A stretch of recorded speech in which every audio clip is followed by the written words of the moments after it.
Seu Deus Todo-Poderoso, queremos nos apresentar diante do Senhor como simples servos, totalmente dependentes do Senhor, totalmente impotentes, mas prontos para ouvir o Senhor falar conosco por meio da Tua Palavra. Pedimos ao Senhor que o mais importante venha estar no nosso meio, a paz do Senhor, que excede a todo entendimento, e que o amor do Senhor venha fluir nos nossos corações. Nós somos dependentes do Senhor, Deus. Nós sabemos que nós dependemos do Senhor. Por isso pedimos ao Senhor que o Senhor fale em nosso meio nessa noite, em nome de Jesus. Amém. Meu irmão, você que está com a sua Bíblia aberta, João capítulo 3, verso 16.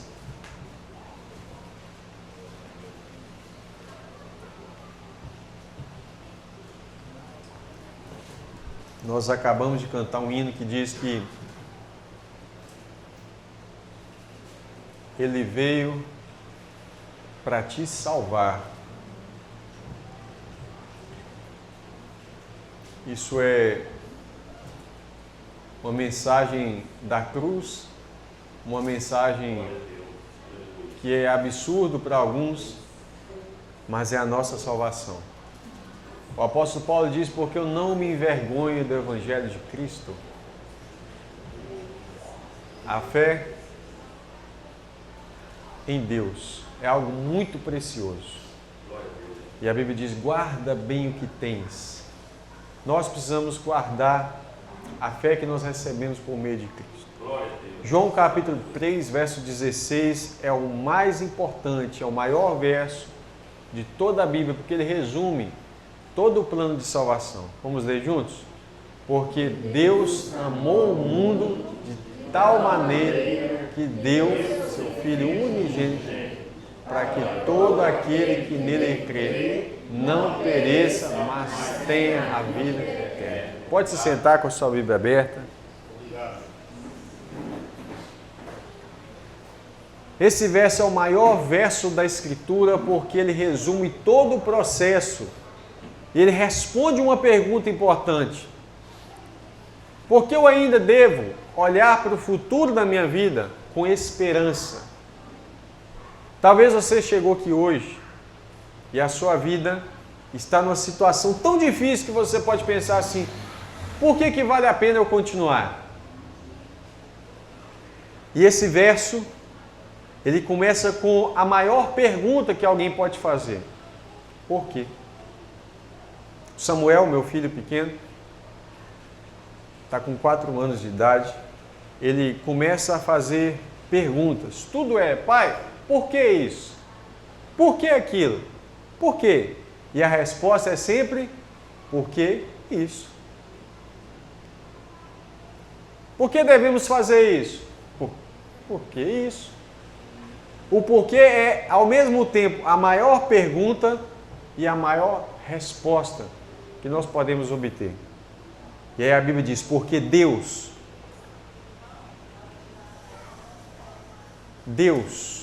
é alguém. Esse porquê já explica quem. O maior ser, Deus. Porque Deus, Ele fez alguma coisa. O que Deus fez? Amou. Porque Deus amou. Por que vale a pena você ainda viver mais? Por que vale a pena você não dar cabo na sua vida? Por que vale a pena você ainda lutar e ter esperança de uma vida eterna? Porque Deus amou. O amor é o maior sentimento. Mas o amor, além de um sentimento, ele é mandamento. A Bíblia diz, amai-vos uns aos outros. Acima de sentimento, o amor é mandamento. E mais, o amor faz parte da própria essência, do próprio ser, do próprio Deus. Porque a Bíblia diz que Deus é amor. A Bíblia não diz que Deus apenas tem amor, que Ele possui, mas a Bíblia diz que Deus é amor. Nós temos a maior pergunta, a maior questão, é o porquê. Nós temos o maior ser, que é Deus, e o maior sentimento, que é o amor. A Bíblia diz porque Deus amou o mundo.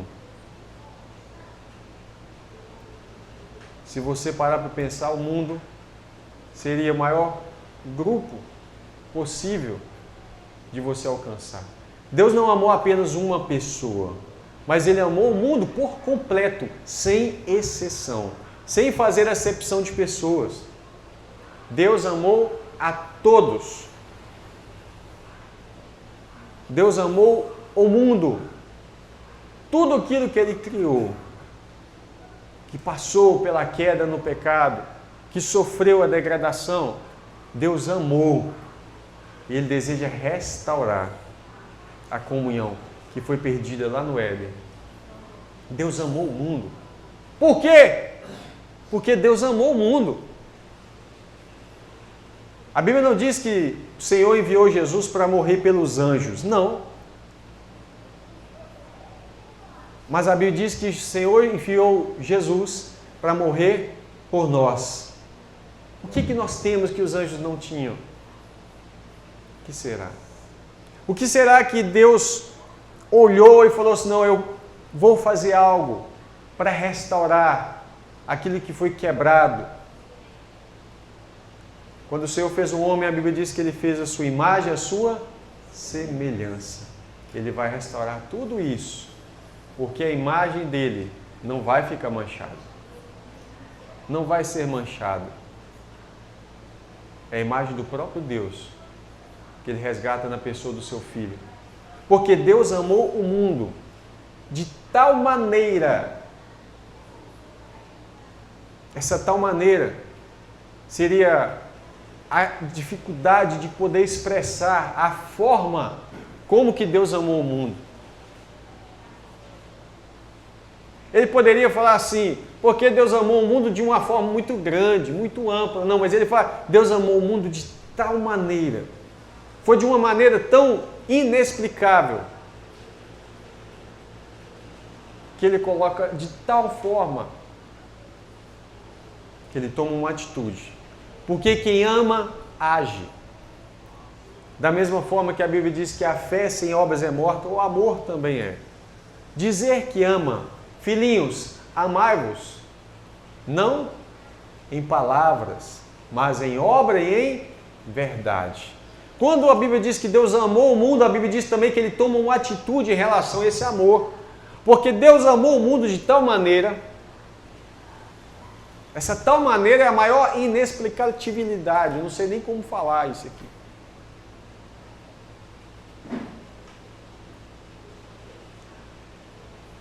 Porque Deus amou o mundo de tal maneira que Ele deu.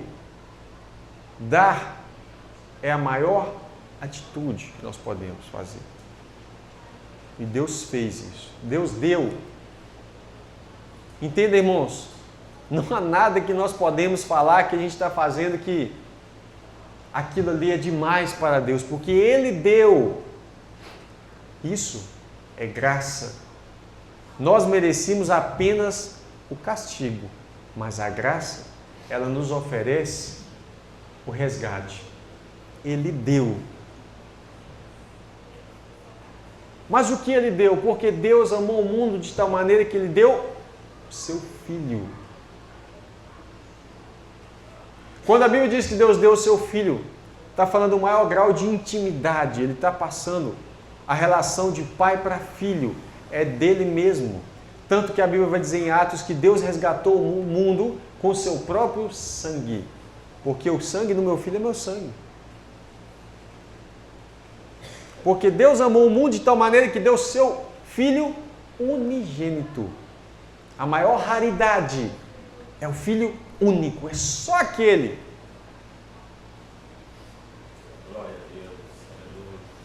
Agora vem a maior explicação. Para quê? Para quê? Qual o propósito de Deus fazer isso? Para que Ele fez isso? E aqui a palavra de Deus continua nos explicando o motivo de Deus ter dado o seu Filho unigênito.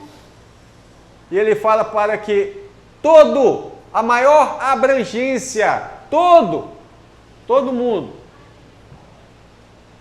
Todo quem? Mas essa abrangência tem uma regra. Todo aquele que nele crê. Aleluia. Glória a Deus. Essa é a maior decisão que você pode tomar na sua vida. Crê em Jesus. Porque Deus amou o mundo de tal maneira que deu o seu Filho unigênito para que todo aquele que nele crê não pereça. Esse é o maior livramento que alguém pode ter. Não é o livramento por meio de uma cura, porque se a doença sara, depois ela volta e você morre, pronto.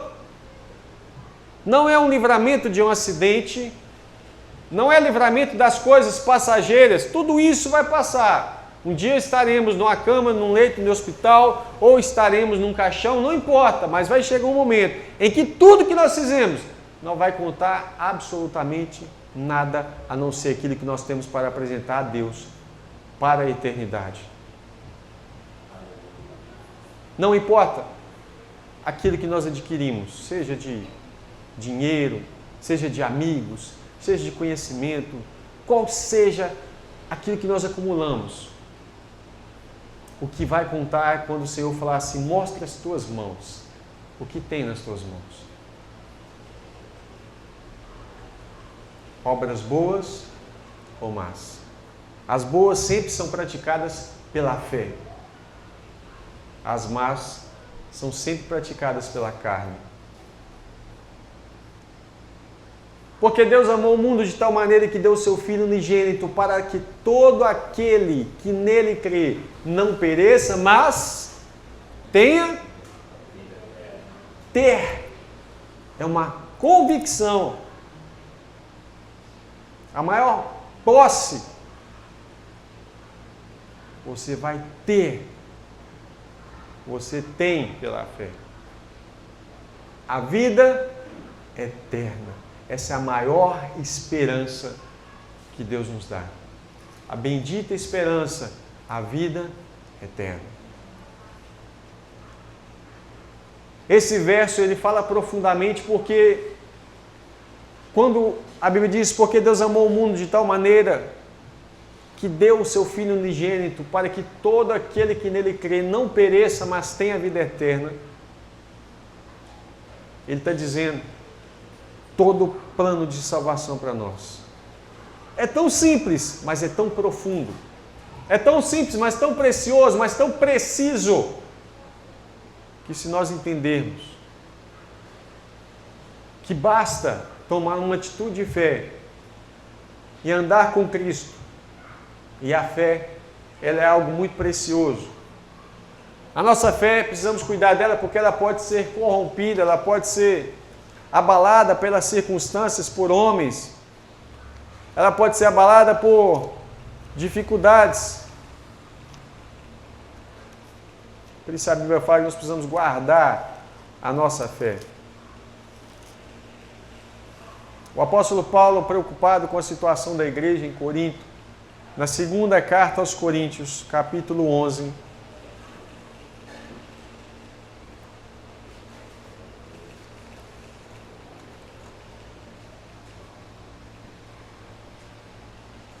no terceiro verso ele diz o seguinte: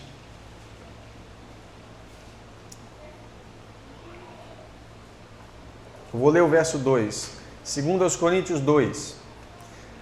Porque estou zeloso de vós com zelo de Deus, porque vos tenho preparado para vos apresentar como uma virgem pura a um marido, a saber, Cristo.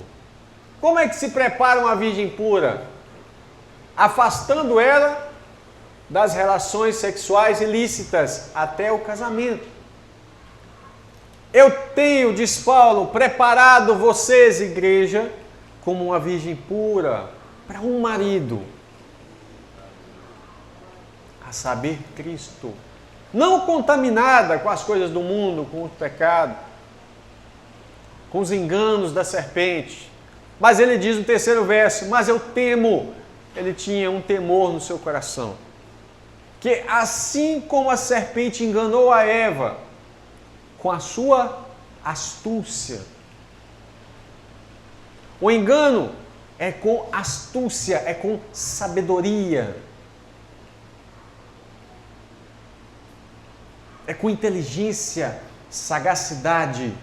Assim como a serpente enganou a Eva com muito conhecimento contaminado, assim também sejam de alguma forma corrompidos vossos sentidos físicos ou espirituais. E ele diz: e se apartem de algo precioso, e se apartem da simplicidade que há em Cristo Jesus. Eu tenho medo que, assim como a serpente enganou Eva, seja de alguma forma também os seus sentidos corrompidos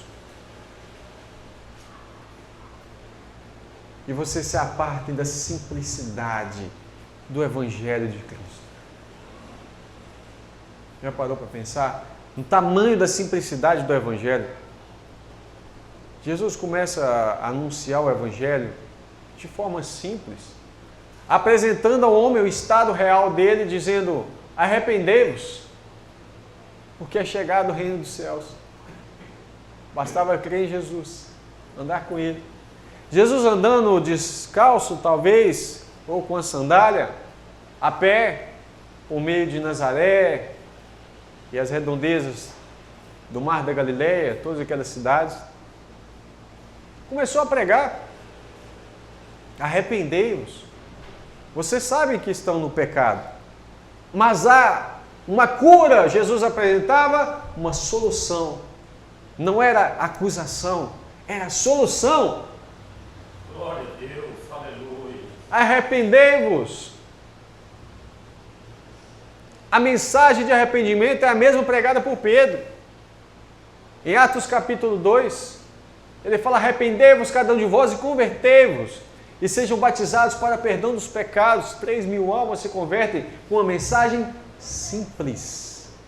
A simplicidade do Evangelho é quando o Espírito Santo começa a fluir. Paulo temia que de alguma forma, de qualquer maneira, pela astúcia da serpente, que é Satanás, a igreja perdesse a simplicidade. Quando nós olhamos para as igrejas hoje, de modo geral, a gente percebe que a simplicidade já não é mais suficiente para atrair multidões. A simplicidade não é sequer suficiente para manter um grupo, grande ou pequeno. Mas nós precisamos olhar para o Evangelho. Quando nós lemos o Evangelho, nós vemos Jesus, um homem extremamente simples, humilde, apesar de todo o potencial, simples, não desprezava ninguém, não rejeitava ninguém, ele só não suportava hipocrisia, isso não. Ele sempre foi manso com todo mundo e duro com os fariseus, os escribas, que eram hipócritas, eram falsos. Eles tinham aparência de santidade, mas no fundo eles eram sepulcros caiados. O que é isso? Uma tumba, um sepulcro pintado de cal, por fora branquinho, lindo, novinho, mas por dentro um defunto. Quando ele fala raça de víboras, ele está dizendo: vocês espiritualmente estão agindo de acordo com a serpente. Filhos de Satanás espiritualmente.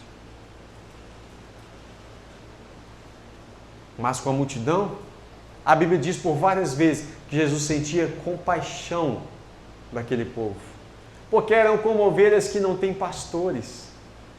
E no Brasil, lamentavelmente, grande parte do rebanho, apesar de congregarem, estão como ovelhas que não têm pastores. Se reúnem, mas sabe por que não adquirem conhecimento da palavra? Porque a serpente contaminou A simplicidade que era para haver ali, de se sentarem em uma roda, abrirem sua Bíblia e começarem a falar das coisas de Deus. Simples. O que mais um crente precisa do que isso? Sentados em roda, tocando um louvor. Olhando um no olho do outro, como quem diz, nós somos verdadeiramente uma família.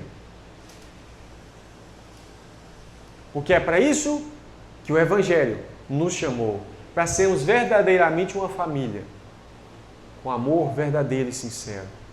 Não sentados, olhando para a nuca um do outro, mas olhando olho no olho. Como quem diz, eu te amo, meu irmão. Eu consigo ver você contar o seu testemunho e sentir a sua dor, porque eu estou olhando a sua face, eu estou vendo a sua aflição. Mas quando nós sentamos, às vezes, simplesmente olhando na nuca do outro, depois viramos as costas, a paz do Senhor, tchau! Dizemos que isso estamos tendo comunhão, mas no fundo, nós sequer conhecemos o nosso irmão. E não desperta nem sequer o interesse em nós em conhecermos, afinal de contas, eu só estou vendo a nuca dessa pessoa durante 20 anos. Alguns chegam a marcar o lugar, o meu lugar é sempre aqui.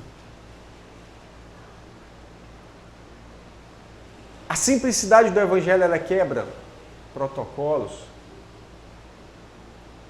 E quando eu estou falando disso, eu não estou falando de ser rebelde, mas eu estou dizendo de andar segundo o Espírito.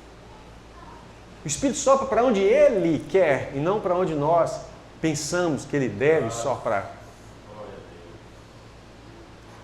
Precisamos ter sensibilidade espiritual. Mas o que Paulo fala é que a igreja poderia correr o risco, estava correndo o risco de perder a sensibilidade espiritual. Então ele fala assim, cuidado com a astúcia da serpente, porque assim como a serpente enganou Eva, pode ser que de alguma forma sejam corrompidos os vossos sentidos, vocês vão perder a sensibilidade espiritual e vão se apartar da simplicidade, porque quando nós perdemos, nós precisamos criar meios de justificar a nossa reunião.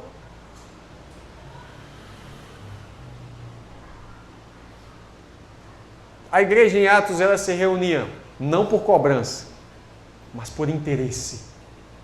Porque havia amor, havia sede. Havia sede demais. Eles se amavam tanto que a Bíblia diz que eles comiam juntos diariamente. Essa é a igreja que eu sonho. Uma igreja que seja muito mais do que uma instituição. Que a instituição exista sim, para servir ao reino, e não o reino servindo a uma instituição. Estamos em um momento crucial da história da igreja, onde algumas igrejas, infelizmente, verdadeiramente têm se tornado empresas, literalmente, onde seus pastores acham que são proprietários, pensam que as pessoas que estão ali congregando são seus clientes, e que a sua fé e a sua pregação não passa de um produto, literalmente. Fazem dos seus seminários verdadeiros produtos. Que aquele irmão que é pobre, que não tem condição de fazer, simplesmente não vai participar. E lá dentro desses ambientes fechados, eles têm a cara de pau de dizer que Deus está presente aqui, sem pagar ingresso. Esquecemos das raízes do Evangelho. Porque Deus amou o mundo de tal maneira que Ele deu o seu Filho. Ele deu o seu Filho para que todo aquele que nele crê não pereça, mas tenha o máximo que Deus ofereceu para nós, é uma vida eterna. Eu não me canso de ler esse verso, eu vou ler novamente, porque se você ainda não anotou, anote na sua Bíblia. Há muitos pastores vendendo a fé. E eu não estou aqui para falar mal de pastor, mas eu estou aqui para despertar a gente, para uma consciência, de uma sensibilidade do verdadeiro Evangelho. Primeira Epístola de João, capítulo 2, verso 25.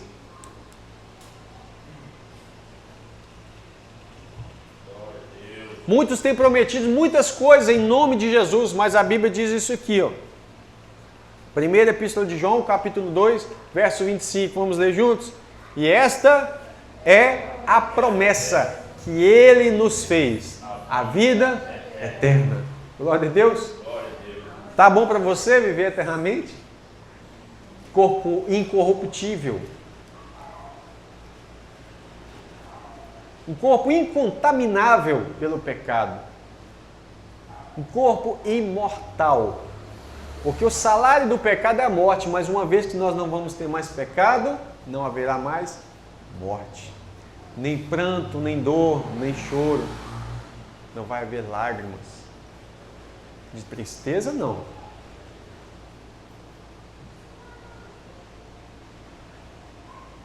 É isso que Deus prometeu para nós, mas deixa eu perguntar, será que é isso que tem movido o nosso coração para buscar a Deus? Será que a vida eterna tem sido o fator primordial para que nós venhamos buscar a Deus de coração sincero? Ou nós buscamos a Deus para resolver os nossos problemas cotidianos? Ah, porque eu preciso pagar minha casa, meu carro, eu preciso formar na faculdade, eu preciso arrumar um casamento, eu preciso dar cura. Irmão, se Deus te curar, amém. Mas mesmo assim, lamento informar, mesmo depois da cura, você vai morrer. E aí? Aquilo que Deus prometeu está muito acima, a Bíblia diz, Paulo fala aos 1 Coríntios, no capítulo 15, se nós esperarmos em Cristo só nessa vida, somos os mais miseráveis de todos os homens. Sabe por quê? Porque Deus está te oferecendo algo que é eterno, a vida eterna, e nós estamos presos em coisas passageiras.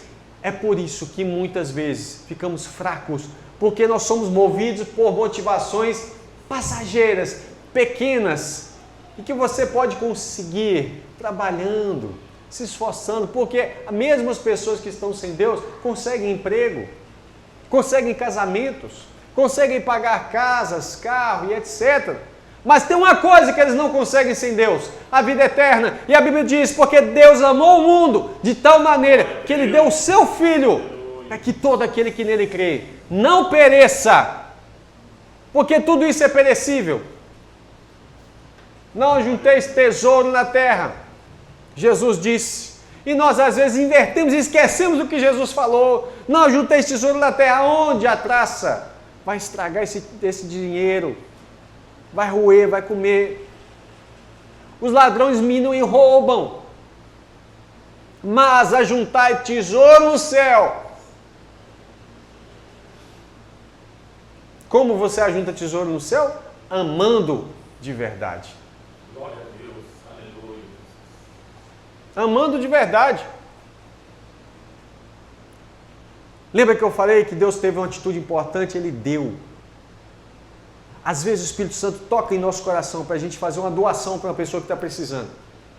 Mas Paulo falou assim, eu tenho medo que os seus sentidos tenham ficado corrompidos, porque a sua mente pode ficar o quê? Contaminada, e a Bíblia diz que nós podemos ter a mente agora petrificada. Não sente mais, não sente empatia pelas pessoas, não se coloca no lugar do outro. Eu já disse isso aqui, eu torno a repetir. Porque é algo que ficou marcado na minha história. Eu e minha esposa indo para a igreja. Passavam irmãos às vezes de carro, estava chovendo. André, me chamavam de irmão lá na igreja. O carro estava vazio. Nós estávamos indo para o mesmo lugar.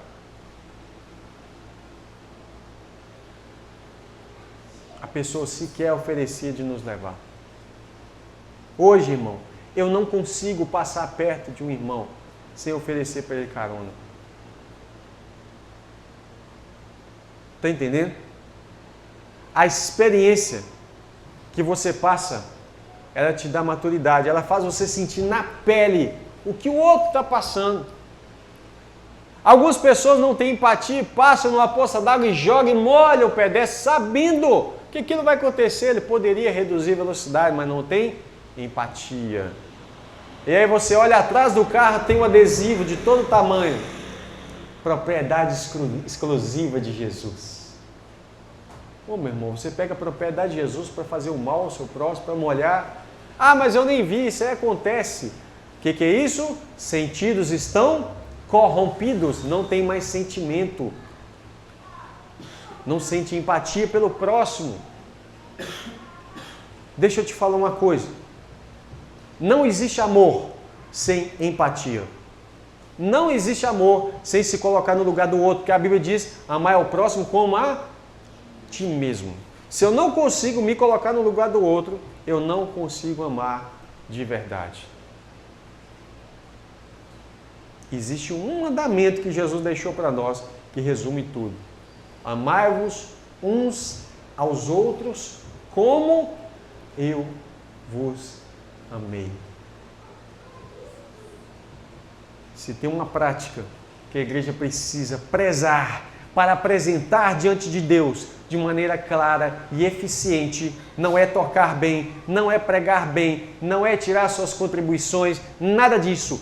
Se tem uma coisa que Deus quer, apresente diante dele claramente, é você amou de verdade ou você só cumpriu os seus ritos religiosos?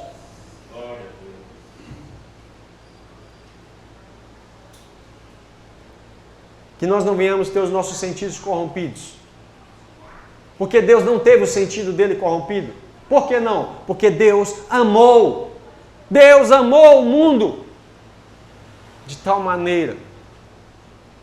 Quando Deus vai fazer o homem, Ele fala, façamos o homem a nossa imagem, a nossa semelhança. Mas o pecado contaminou o homem. O pecado fez o homem ser egoísta.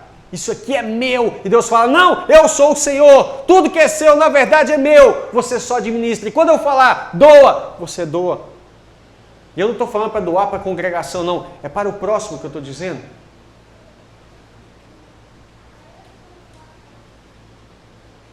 Não estou fazendo uma pregação de teologia da prosperidade, nem fazendo desafio de voto para trazer dinheiro aqui na frente, nada disso. Estou falando do exercício de amor verdadeiro. Se nós não pararmos para refletir sobre essas coisas, um dia, pode ser tarde demais para nós pararmos para pensar nisso. Dia esse em que Jesus fala assim, louco, essa noite pedirão a tua alma. E tudo que você fez, para quem que você fez? Ah, Senhor, eu era religioso, eu era assim. Não importa se você era a pessoa mais organizada se tratando das coisas religiosas. Não importa se você era a pessoa que mais contribuía. O que importa era como você fazia. Se você cantava muito bem, se você pregava muito bem, dava estudo bíblico muito bem. Paulo fala que ele prezava para que ele, não tendo pregado a muitos, não ficasse ele mesmo desqualificado. Já pensou nisso? Quem sou eu? Quem somos qualquer um de nós para comparar aos feitos do apóstolo Paulo? Não dá nem para comparar, irmão. Mas é um homem que tinha uma consciência extremamente elevada do seu papel, muito acima do social, muito acima do filosófico, muito acima de qualquer circunstância. O papel do apóstolo Paulo é embaixador de um reino eterno de Deus. Já pensou nisso? Esse também é o nosso papel. Se nós pararmos para pensar no mundo espiritual, a responsabilidade que cada um de nós temos é muito grande diante de Deus. Somos como espetáculo. Anjos nos observam. Demônios também. Os homens também. Por isso Hebreus 12 vai dizer que nós estamos rodeados de uma tão grande nuvem de testemunhas. estão testemunhando. Quem testemunha é para o dia do juízo. Já pensou? Ah, mas o tribunal de Cristo vai ser só tranquilidade, amém. E quem te garante que você vai passar por ele?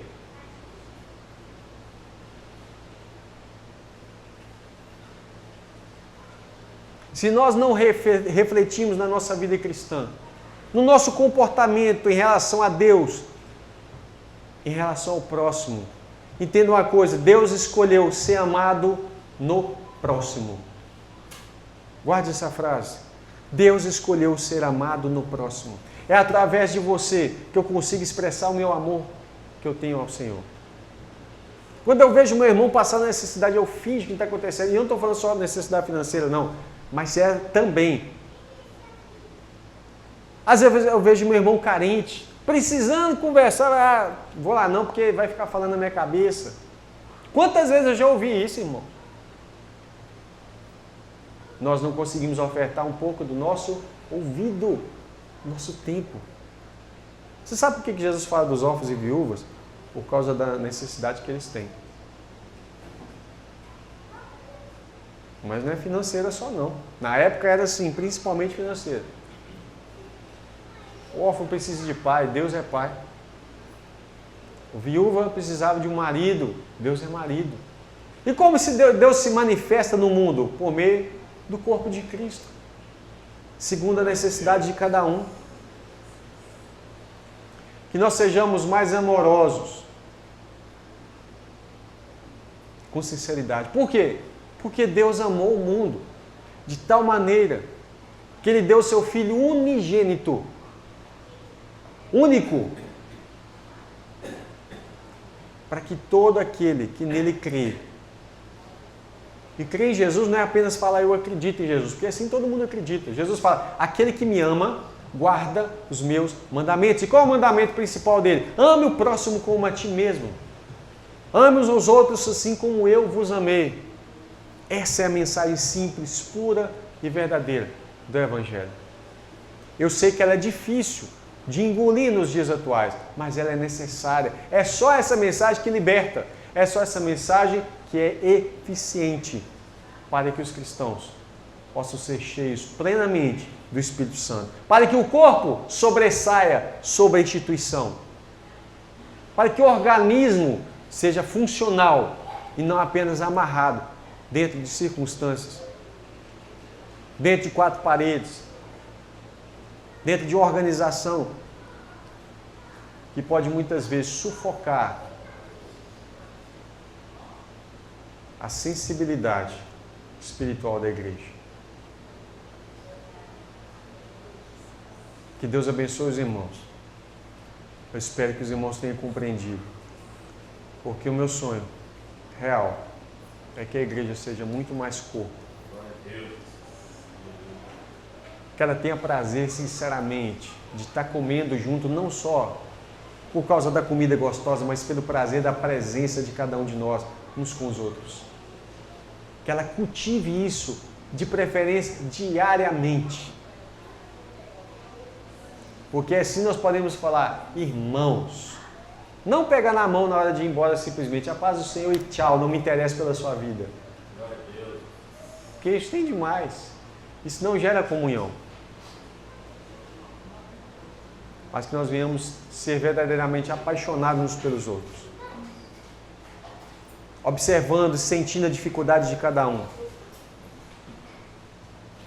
Além de sentir a dificuldade de cada um, como que eu vou saber? Como que eu vou orar pelo irmão se eu não sei nem o que ele está passando?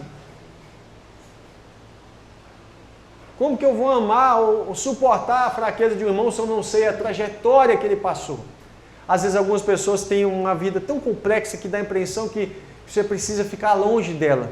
Mas quando você conhece a rota que aquela pessoa passou desde o início, você fala, meu Deus, como essa pessoa suporta estar viva? Aí você sente empatia, você sente amor genuíno por aquela pessoa. Você passa a olhar para aquela pessoa, não mais como se fosse uma cruz a ser carregada. Mas você passa a olhar como parte de você mesmo, porque somos um só corpo. E a Bíblia diz que se um membro sofre, todo o corpo sofre. Mas sabe por que muitas vezes nas igrejas não há sofrimento? A Bíblia diz que o amor é sofredor. Mas sabe por que não há sofrimento entre os irmãos? Porque não há comunhão. Não há interesse genuíno. E o Evangelho de Deus ensina que nós precisamos ter comunhão uns com os outros. Não para procurar defeitos, para procurar formas de ajudar. Naquilo que nós podemos ajudar, façamos. No que não podemos, oremos, aconselhemos, estaremos juntos. Eu creio que essa é a mensagem de Deus para nós hoje. Amém. Amém, irmãos? Deus abençoe os irmãos.